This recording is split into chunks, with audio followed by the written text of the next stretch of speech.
Good afternoon, everyone. I'm Leitra Davis with Lily's Chronicles.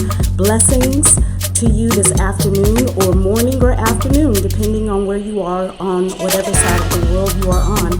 Would you do me a quick favor? Would you please like, comment, and subscribe to my YouTube channel? I want to get that out of the way before we talk about this important topic tonight. I am so passionate about tonight's subject, Relational Wednesday. For those that don't know, we do Relational Wednesdays every Wednesday evening, discussing important topics about all different types of relationships. So those that do know me, you know what's about to go down. It's going to be surprising, though, for some, because you've never seen me in this light. But I pray that it's going to help somebody. So this is how it's going to work. Let me know where you're watching from. If you're watching from the States, or if you're watching from another country or continent, I'd love for you to comment and let me know where you're watching from. Also, if this topic resonates with you at any level, whether personally or you have experienced watching someone go through what I'm about to discuss tonight, let me know. Again, this is always, this is not entertainment for me. This is important mission to help people in situations, okay? I will give a disclaimer to let people know that I am not clinically trained in any way to offer professional relationship help, but my years of experience personally and my years of experience with counseling in ministry has allowed me to have insight in different ways than most people. So I think that I am a friend to so many, and a sister and an auntie, and I love you with all my heart. And so tonight we are going to dive in to what you won't do for love. Again, I'll repeat, what you won't do for love. So most little girls, when they're small, don't have a thought of, I want to grow up and be in the best marriage or partnership with a mass murderer. Did you hear what I said? A mass murderer. Think about when you were a little girl, if you were a lady, or if you've heard women talk about how they envisioned their relationships in the future, what were some of the adjectives that they've used when it pertains to describing what types of relationships that they desire and dream about? I don't think I've ever met a woman or a young lady or a child, little girl, described to me that their hopes and aspirations are to become a life partner or married to a mass murderer. For those that don't know, November the 18th, 1970, I think it is 78, yes, because I was 4 years old. There was a person named Jim Jones, who was the pastor of a church called People's Temple. And he moved those people from first Indiana to then California. And in a desire to create a communal living society, he moved more than 900 people to Guyana. It was a horrific discovery when a senator was sent to Guyana by his parishioners who had family members that were a part of that church community, who said that they were in an abusive situation. Their family members were in an abusive situation, and the person, Jim Jones, a person that was a trusted person in authority, was abusing his members.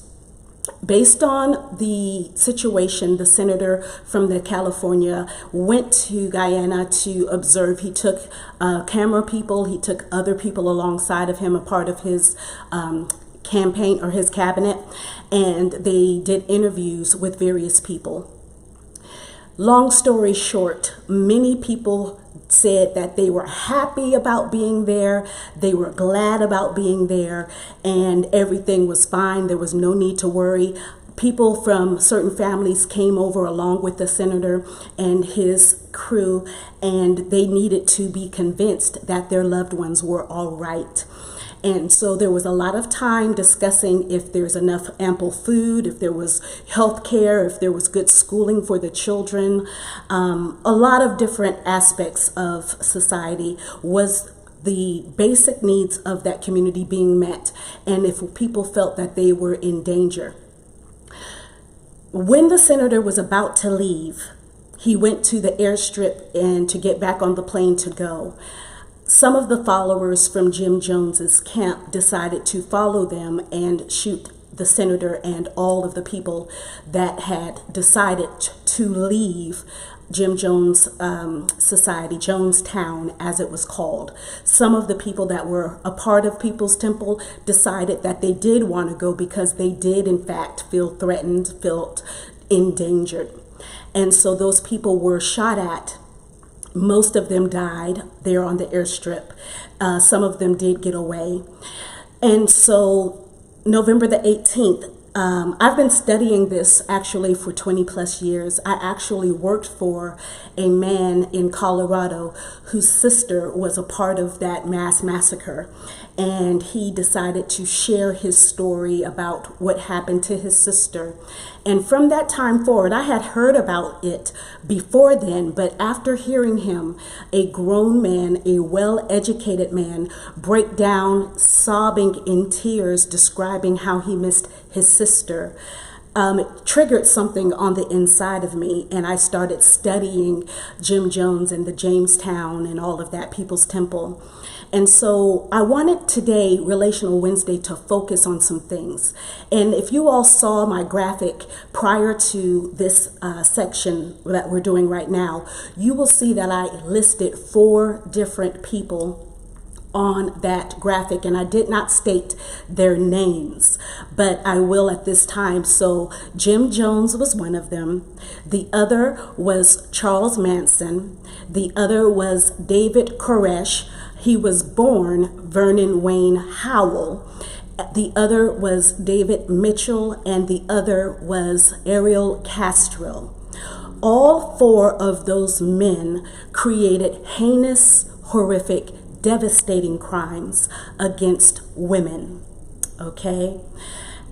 Relational Wednesday is about exposing us to inner things, inner workings that causes us to react or respond to people in our lives, whether that is a non-romantic or a romantic relationship.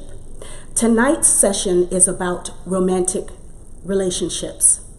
Those 4 men were all troubled, to put it lightly, and they were involved with women who loved them. And I want us to be very aware tonight that we can look at a woman who is in a circumstance and make a judgment about her, and to say, well, I'll never be in a relationship like that where a man is off in his mind, or he cray-cray, or he's crazy, or he's this or that or the other. I'll never be in a relationship like that. You may be asking the question right now, and you're about to turn this off and go to something and watch something else, but I want you to stay. Because let me say this to you. Those women never envisioned for themselves that they would ever be in a circumstance that they found themselves in later in life after becoming involved with those men. So those were the men. These are the women that were associated with them in terms of partnership or wives. Jim Jones' wife was Marceline Jones. Charles Mason had 2 different wives. One was Rosalie Jean Willis, and the other Leona Ray Candy Stevens. David Koresh, his wife was Rachel Jones.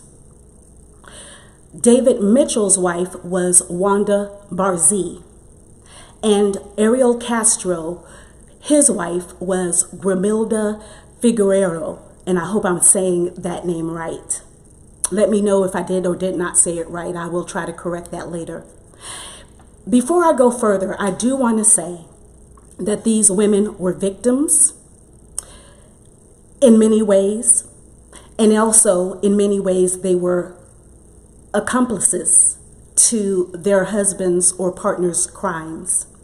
Okay? We're going to dive into some things. So I already mentioned November the 18th, 1978 marks the anniversary where over 900 people were murdered. And I do say murdered. I know that there are a lot of people who feel like, well, they chose to take the Kool-Aid that was infused with cyanide and kill themselves as a communal suicide. But many of them were murdered. Little babies did not choose to have little injections or little droplets of cyanide put in their mouths. There were many struggles. If you listen to the tapes of that day that happened, you heard the cries and you heard the resistance of many people. And those that did resist actually were forced to be given that deadly poison. The others that did it were conditioned over many years of conditioning to trust Jim Jones to that end. So it was a mass murder of over 900 people. Charles Manson and the people that were a part of murdering 8 people, a total of 8 people, one was an unborn child. That happened in, let's see, make sure I got my information right, August the 8th, 1969. David Koresh, that was a 51-day ordeal in the timeline of February the 28th through April the 19th. A total of 86 people were murdered in that situation. And Mr. David Mitchell and his wife Wanda Barzee, in June the 5th of 2002, Elizabeth Ann Smart was kidnapped and kept for 9 months and repeatedly abused and raped. Ariel Castro, his wife Grimilda Fialgo, in the summer of 2002, he kidnapped Amanda Berry, Georgina DeJesus, and Michelle Knight, and kept them over a decade in his basement, repeatedly raping them until Amanda Berry broke through the barrier of the door and summoned for help, and then they were rescued. I'd like to say that there are many reasons why women become involved with men like this. Many reasons. And some of those reasons can be such as this. Although the ideas and the thoughts about women have improved over the years, by and large, there is still a strong belief that girls should be nice, should be accommodating, should be polite, gentle, docile, be seen and not heard, be eager to please, to settle, to accept what is. From birth, girls are conditioned in many cultures that way. And it's always made me think and wonder, what does a young girl's mind and heart and spirit go through when she's been conditioned that way in all aspects of her life? You know, when I was a little girl, I remember being very different. I was considered a tomboy, whereas little girls in my community was playing with Barbie dolls and putting on little makeup and cute little this and cute little that. I was climbing up trees, and I was running track and field. Any of my high school or my elementary school classmates remember I used to love running, and I was out there with the boys doing my thing while the girls were doing the little dainty things.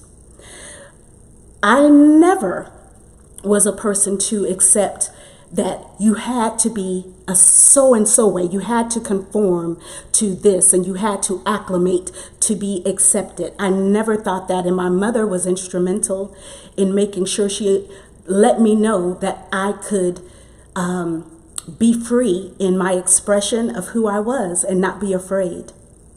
But little girls can always be subjected to ways of thinking by their parents or their guardians or the community that they're surrounded by, and it can truly affect them. So what are some ways that women can find themselves subjected to being with men who do certain things like this? And again, I understand. I know, I hear it. I'd never be with a joker like that. I'd never be with no crazy man like that. But just hold on, because we're going to go down a little journey. So maybe it's because we could be attracted to that type of man is because we may have some abandonment issues if we don't have our fathers in the home, or if they are physically in the home, they possibly can be emotionally unavailable. So that can cause us to have certain holes, if you will, in our hearts and longings for acceptance and for affirmation and validation. Or could it be that you have a very strict home and you aren't allowed to do a lot of different things that you have your other, friends, they can do this and they can stay out all night and they can do this and go there and do whatever, but your home is a little different. And you just may have a little bit of a rebellious streak, because you want to be free and do what you want to do, how you want to do it, when you want to do it, and who you want to do it with. That's a possibility. Or could it be that you may have been predisposed to some sexual abuse or emotional abuse or mental abuse? These are all gateways that can lead to becoming romantically involved with certain types of men.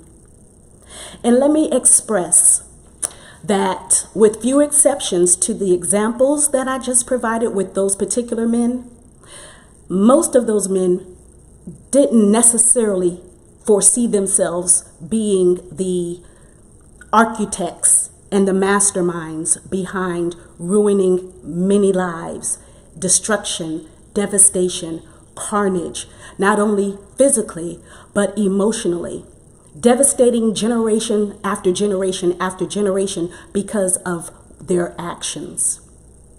Certain types of men, you have to be watchful, you have to be prayerful, you have to be careful to know what type of man you're getting involved with. Even if they don't show at the first sign of your encounters and engagements with them that they have certain tendencies, you have to step back and emotionally slow your roll and watch from an eye of discernment. And if you have trouble with that, be honest about that and ask trusted people that have good heads on their shoulders who are not emotionally attached to that man to watch for you, to be a guide and a guard for you. Your life is important. Your future and your destiny is important.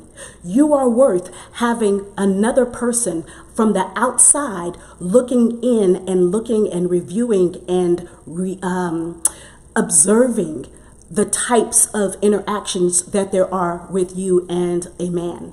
Okay?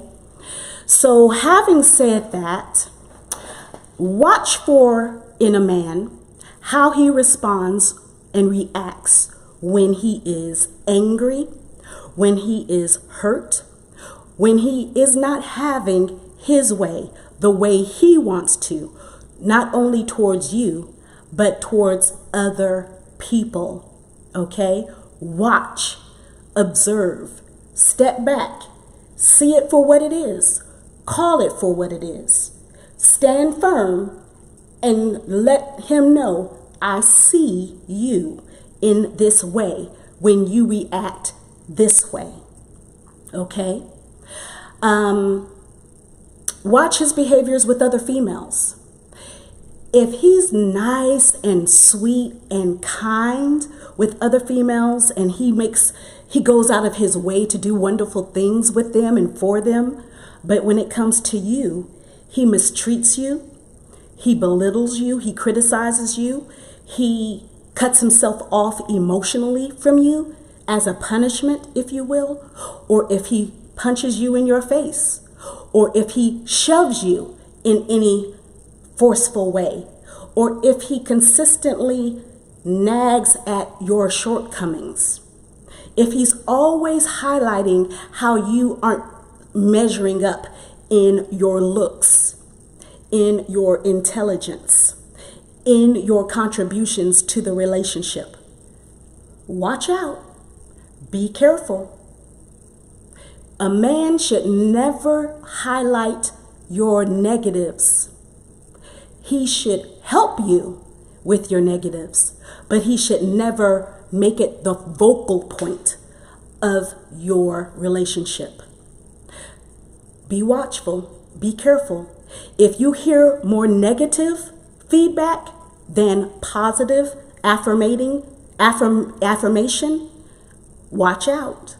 Be careful. That's not a good sign for the future. And let me just segue into this, ladies. Do not think that your love for any man is strong enough to change his negative ways. I will repeat that again. Do not think that your love for him is strong enough for him to change his negative ways. He'll change when he sees the need to change. Just because you're in the picture doesn't matter how much pretty makeup you put on, doesn't matter how many cute outfits and lingerie you put on, it doesn't matter how you lay it down in the bed. If he's not willing to change because he sees the need for change, your love and all of your performing actions aren't going to be enough for him to change. Okay? Another thing to watch for is if he's a perpetual liar, if he is a liar, whether that's little white lies or whether it's large lies, consistent little lies will always end up being big lies. Always. Always. Lies are designed to cover up, to conceal, to deceive. And if he's always doing it with other people, guess what? He's also going to be lying to you about other things concerning who he is and how he sees life, which will be different from the reality.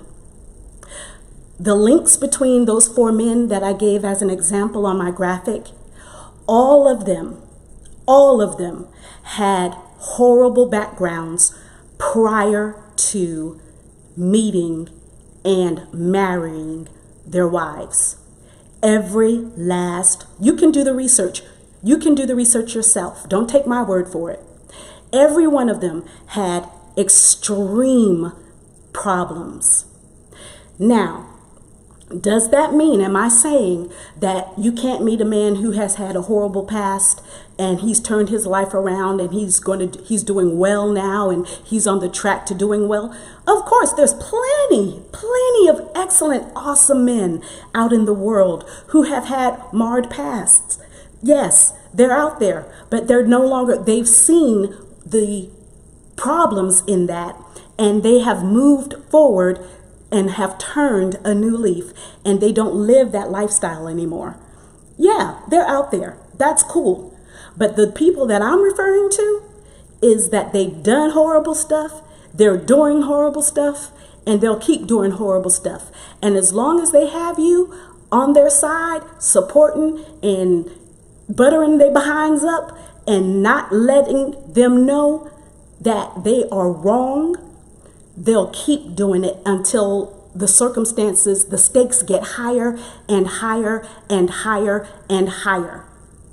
And the trouble gets more and more and more and more. And then you'll find yourself entangled with they crap. It'll move from them doing it to them and you. He and you doing it.